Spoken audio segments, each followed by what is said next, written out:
Alrighty, Sheriff, if you don't mind just saying and spelling your first last name and the appropriate title.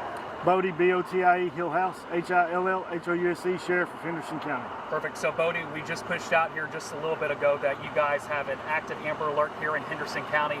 What can you share with viewers that are watching this right now? Yes, sir. We're actually looking for Mia James. She is 11 years old, approximately 5'5", about 98 pounds. She was last seen wearing black shorts and a teal-colored hoodie, and on the hoodie it said the word Venom on it. We actually got a report of it came in initially as a runaway juvenile, and that report actually came in late last night, early this morning, about 11:30 to midnight. We came out, started working the investigation. Through the investigation, we've learned and believe that she was taken from she left willingly, but believe she was picked up by an unknown individual at this point. And once we met that level, then we were able to issue the Amber Alert statewide, and we're working with law enforcement and first responders all over East Texas right now, attempting to locate Mia. Where are you guys at in your investigation, Sheriff? I mean, we've got folks in Tyler, we've got folks headed towards the Metroplex, working with, like I said, multiple agencies. Our Henderson County Crimes Against Children Task Force has been working on this case. That's all they've been working on today. They were the investigating officers that were able to put together enough evidence to make us believe that she was picked up and taken somewhere away from here.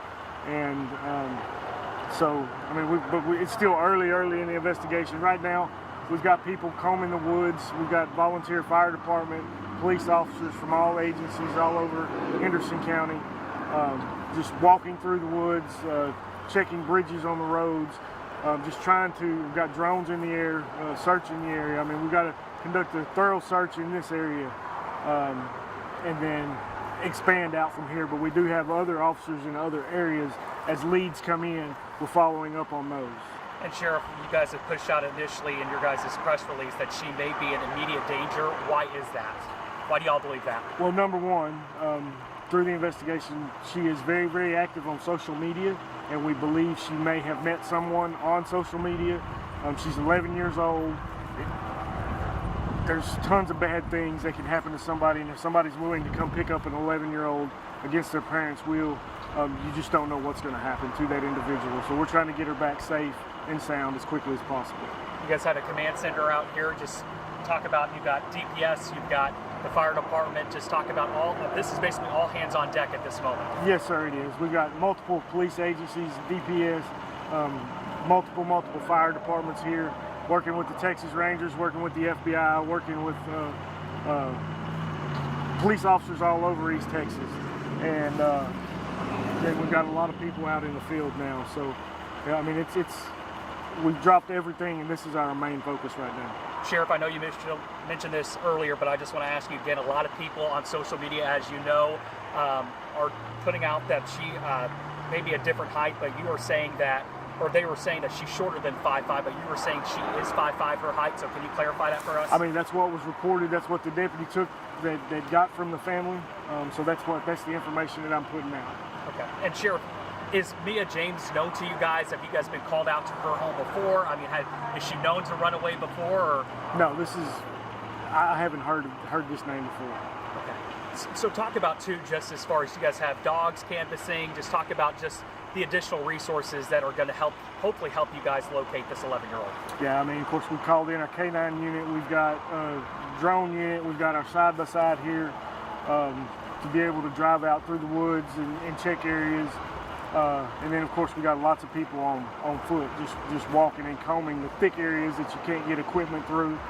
I mean, like I said, it's all hands on deck. Sheriff, lots of people are probably wondering about a suspect. Do we have a potential suspect involved in this? We've got some ideas at this point, but nothing that we're ready to confirm on anything. Like I say, it's real early in the investigation, so we've still got a lot of stuff to go through. We've got a lot of technology to search, and hopefully that technology can lead us in the right direction. Sheriff, too, I just want to mention as far as what other law enforcement, you said all across the state, is helping you guys out with this? We're trying to find Mia.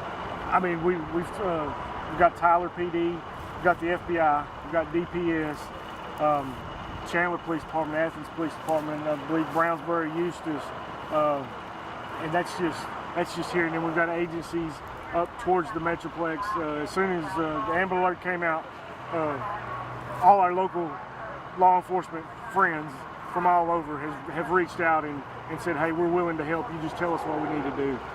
And Sheriff, also talk about, we always hear you guys in law enforcement, see something, say something. If they do see Mia or somebody that may look like Mia, I guess say something, call local authorities. Call local authorities, call 911 right then, get somebody to come out and check. A lot of people see something and they think it might be, but they don't want to bother law enforcement. We're asking you to call us.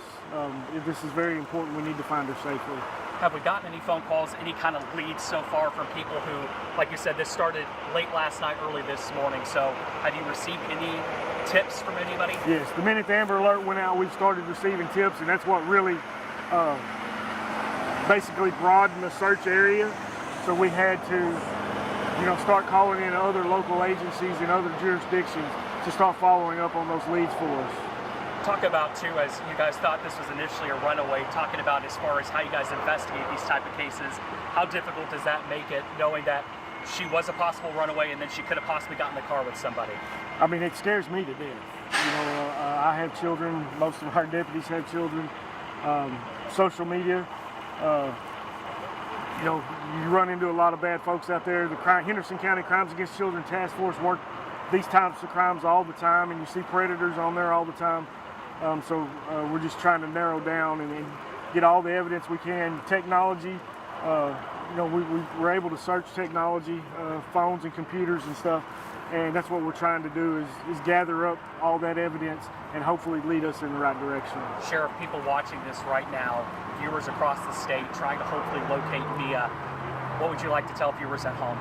Just call law enforcement. If you see her, call us. Not necessarily just Henderson County Sheriff's Department. Just dial 911 wherever you're at. Reach out to us because we need your help. Alrighty, Sheriff, we're just going to kind of recap just kind of what you've said. So this afternoon we received that a 11-year-old girl named Mia James started off as a runaway. So you kind of just recap what you guys are doing for people who may have just joined us. Yes, initially came in as a runaway late last night, early this morning when we started this case. The Henderson County Crimes Against Children Task Force started investigating the case, trying to locate Mia. Through the investigation, we were able to learn that we believe that she left the house willingly. We believe she might have met somebody come picked her up. And at that point, once we reached that part in the investigation, we were able to get with the state and DPS and able to alert and do an Amber Alert statewide to attempt to find Mia. I guess that's my next question for you, Sheriff. What prompted you guys to issue that Amber Alert? Sometimes you don't know if it's necessary, but in this case, you guys felt it was necessary. 100%. Once we learned or believed that she might have met somebody online that she doesn't really know she's been talking to on the computer or via phone, and invited them down and maybe got in the car with them, that's enough. That gives us enough concern to go ahead and make that initial alert. And how much does an Amber Alert help you guys in law enforcement when you guys have all hands on deck? It helps us tremendously. I mean, it gets the word out everywhere, and tips start pouring in, and tips have started pouring in. So we're having to reach out to other agencies across the state to help us follow up on these leads. Sheriff, too, another thing for the suspect or suspects, whoever's involved in this with taking Mia, what kind of charges could somebody face for taking someone like that? I mean, you're looking at kidnapping and then whatever else. Just depends on an interview and a CAC with Mia to see what happened, if anything. But the initial charge is you're looking at kidnapping, which is going to be a first-degree felony. Yes, sir. And talk about right now what you guys are currently doing as far as part of your investigation and hopefully locating Mia. Yes, I mean, we're combing the woods. We've got fire and law enforcement personnel out here, side-by-sides, drones. We continue to search this area on foot in any way that we can in vehicles, and search bridges and just the local area to see if she's still here. We do believe she has left the area with someone, but we still want to make sure and cover all bases and search this area, the neighborhood where she's missing from on County Road 3925, just outside of Athens. It has a lot of woods, a lot of thick woods right behind it, so we want to comb that area really, really good. Sheriff, talk about just some of the challenges that you guys are being faced with right now in trying to locate this 11-year-old. I mean,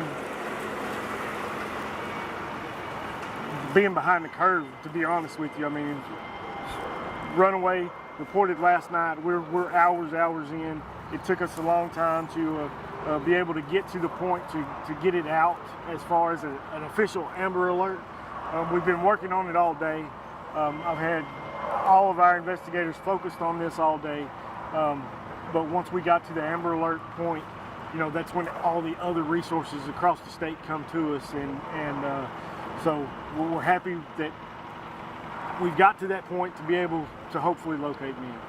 And then also too, we just want to reiterate that you guys have said that her height is 5'5". Can you reiterate, just for people who maybe, you know, come across? It sounds really tall for an 11-year-old, 5'5". But that's the report that I got. Yes, sir. Talk about what she was wearing, just some of the description. Yes, 5'5", approximately 98 pounds. She was last seen wearing black shorts, a teal-colored hoodie with the word Venom on the hoodie. Any concerns from you? I mean, obviously, we do have an 11-year-old that's missing here out of East Texas. That's got to be a top concern for law enforcement. Any other concerns for you guys? Just her safety and getting her home back to her family. Again, anybody who comes across Mia, what can they do?